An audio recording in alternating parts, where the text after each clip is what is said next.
एकमात्र भगवान के नाम रूप लीला धाम का आश्रय छोड़ करके कहीं भी आप देख लो, अगर आपको विश्राम मिल जाए, सुख मिल जाए, शांति मिल जाए, भटकना ही है। ये हम उसी लाइन में खड़े होके बोल रहे हैं, उसी पंक्ति में खड़े हो। अगर विश्राम है तो श्री भगवान के चरणों में, उनके नाम में, नहीं तो भटकना ही भटकना है। कोई भी हो, जहां नाम छूटा वहीं भटक गए। कह हनुमंत विपति प्रभु सोई, जब तो सुमिरन भजन न होई। सुमिरन भगवान की स्मृति, भजन सेवा, समाज सेवा, ठाकुर सेवा, माता पिता परिवार पशु पक्षी सेवा। सेवा भजन में, सेवा सुमिरन में जीवन सार्थक, नहीं तो विपत्ति में फंसा फंसाया है। विनमूत्र लेश्म पूषादिक भरितमिदम स्नायु मांसास्ति मज्जा रक्ताद्यात्म त्वचाच्छादित महारहि स्वार्थ निर्मूलकारी। क्या है तुम्हारे शरीर में, बड़ा गर्व करते हो। इसमें अगर कुछ भी संग्रह नाम की चीज है तो मलमूत्र का संग्रह है। श्लेष्मा घृणित पदार्थ, स्नायु नस नाड़ियों का जाल बिछा हुआ है, मांस से थोपा हुआ है, हड्डियों के ढांचे में। त्वचा ऊपर से इतनी सुंदर लगा दी कि आकर्षण पैदा हो रहा है क्या ये? बोले स्वार्थ निर्मूलकारी। जो इस शरीर में फंस गया, अपने या पराए, मारा गया, पूरा का पूरा जीवन नष्ट हो गया। ये ऐसे भोग गुलामी देते हैं जो बड़े बड़े बहादुर भी परास्त नहीं कर पाते। भोगों की गुलामी चूंकि दूसरे के द्वारा परास्त होकर नहीं होती, अपनी स्वीकृति से होती, इसलिए इससे कोई मुक्त नहीं कर सकता जब तक आप अस्वीकृति नहीं करेंगे। और किसी की गुलामी से मुक्त होने के लिए बाहरी सहयोग काम कर जाएगा, बंदूक, राइफल और दुनिया के सब बल काम कर सकते हैं। लेकिन जो आपने अपनी परतंत्रता स्वीकार कर ली भोगों से, इसे विश्व का कोई भी आपको स्वतंत्र नहीं कर सकता। आपकी स्वीकृति हुई तो आपको ही अस्वीकृति करनी पड़ेगी। संत सदगुरुदेव शास्त्र आपको उपदेश देंगे, आपको साहस देंगे, लेकिन अस्वीकृति आपको करनी है। इसलिए अपने आप द्वारा अपना उद्धार कीजिए। कोई किसी का उद्धार नहीं कर सकता। उद्धार का मार्ग प्रशस्त करता है स्वीकृति और अस्वीकृति, है आपके ऊपर है। क्या है आपके शरीर में?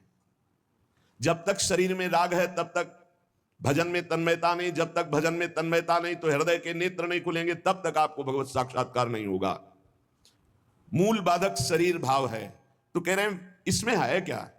चमड़ी ना हो तो देखना अच्छा नहीं लगेगा, बस चमड़ी का सारा खेल है।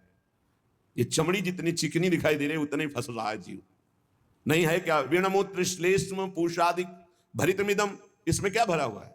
मलमूत्र के थैले, गंदी नस नाड़ियों में सब वही घृणास्पद वस्तुएं।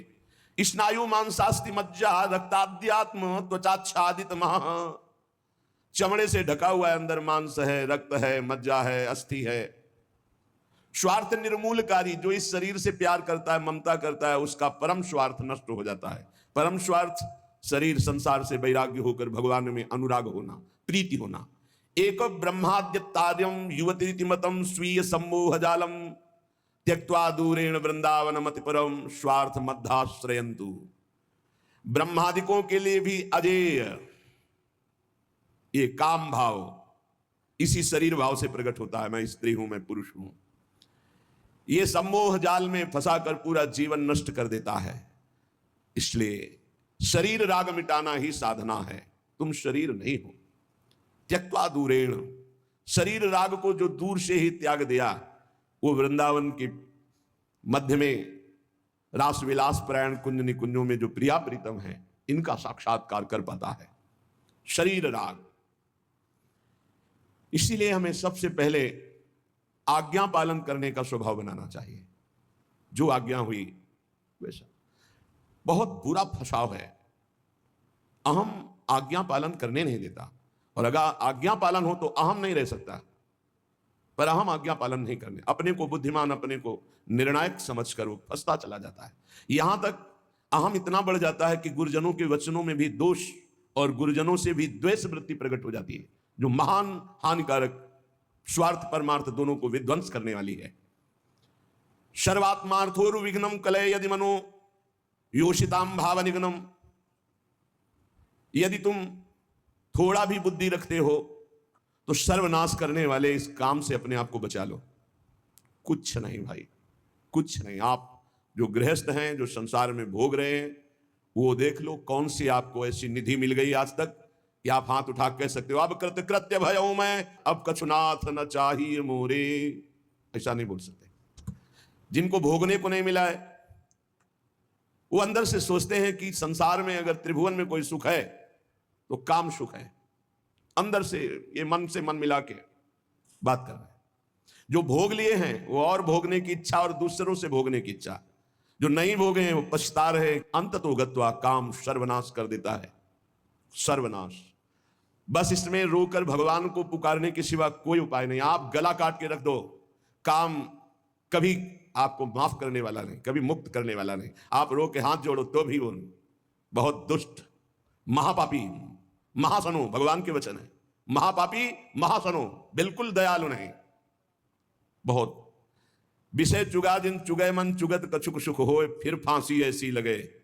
चुगा को पक्षी केवल देख रहा है लेकिन उसमें पड़े हुए जाल को नहीं देख रहा। ऐसे ही कामना युक्त पुरुष केवल भोग देख रहा है लेकिन भोग में जो फसाव है, जो गुलामी है वो नहीं देख पा रहा। जो जलन है, अशांति है, दुर्गति है, उसको वो नहीं देख पा रहा।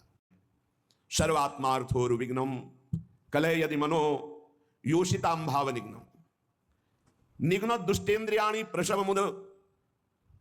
ये इंद्रियां इतनी दुष्ट हैं, 5 मिनट पहले जल करके मन और इंद्रियों ने निश्चय किया आज के बाद कभी हम गलत सोचेंगे भी नहीं। 5 मिनट के बाद संयोग मिल गया, फिर वैसे ही। क्या इनका विश्वास करें? आप लोग सब इस बात का अनुभव कर रहे हैं। थोड़ी सी गलती हो जाती है साधक से तो एकांत में वो जलता है, प्रभु को पुकारता है, नाथ अब इस गलती से कैसे निभरे, कैसे हो गए।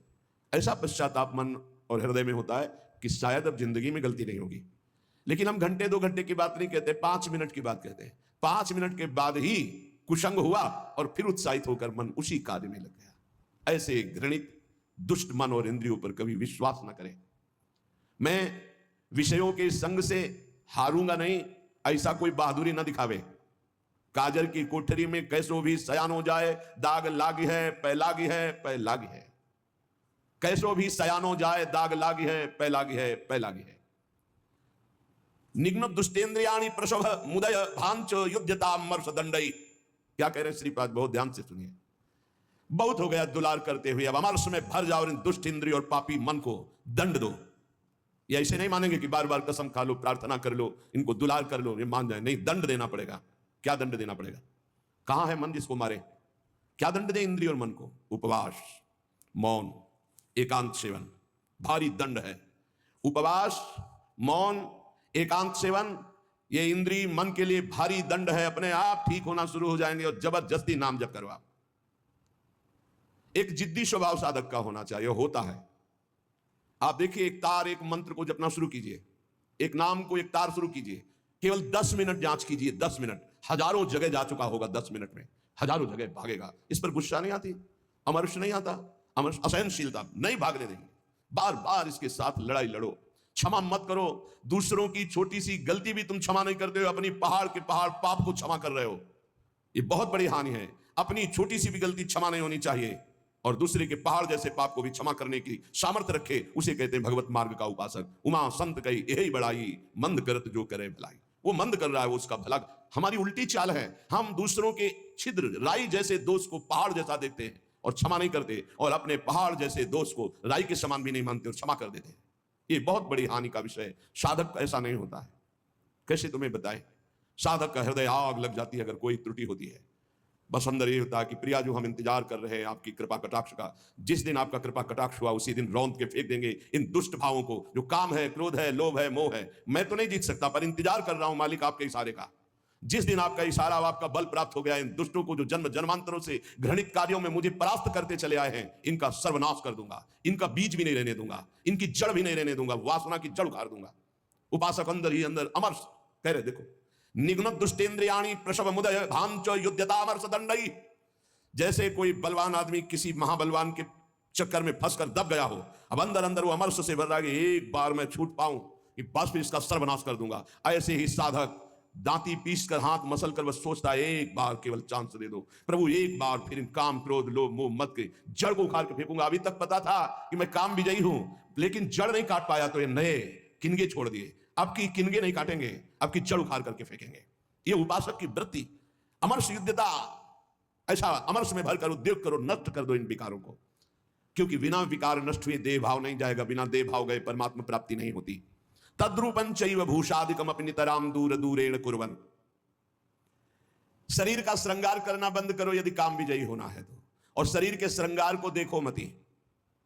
जो चाहे आपन कल्याणा, सुजस सुमति शुभगति शुभनाना, सो परनार लीलार गुसाई तजौ चौथ के चंद की नाई। जैसे चौथ के चंद्रमा को देखने से कलंक लग जाता है, यदि शुभ गति मति चाहते हो, अपना नाना प्रकार का शुभ चाहते हो, तो छोड़ दो पराई माता बहनों की तरफ गंदी दृष्टि से देखना। ये आद्याशक्ति के अंश स्वरूप आए, हमसे त्रुटि हो रही कि हम इन्हें भोग भाव से देख रहे हैं, हमारी दुर्गति पक्की हो जाएगी। चाहे जितना बड़ा तपस्वी महाबलवान महान यशस्वी रहा हो, जब कभी ऐसा दोष किया तो सर्वनाश हो गया। ये जानते हुए भी मन बुद्धि इंद्रियां धोखा दे रही, और इन धोखेबाजों को हम पुष्ट करना चाहते हैं, इनके अनुकूल चलाना चाहते हैं, इनके अनुकूल जो ये मांगे वो भोग दे दे। श्री ध्रुवदास जी महाराज कृपा करके मन को समझा रहे हैं।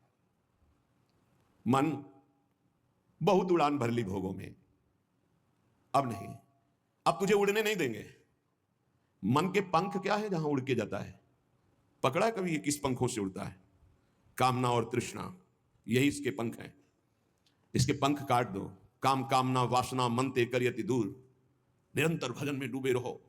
बहुत भयावह संसार है, तुम्हें नहीं दिखाई दे रहा है, आचार्यों को, गुरुजनों को, संत जनों को दिखाई दिया। जलत ज्वालत, ये जलती हुई ज्वाला है। काम क्रोध लोभ मोह मद मत्सरे भस्म कर देते हैं, पूरा जीवन का जीवन नष्ट कर देते हैं, गुलाम बना लेते हैं। धिक्कार है मन बुद्धि को, गुलाम बना लेते हैं, निकलने नहीं देते। कैसा कैसा जाल है।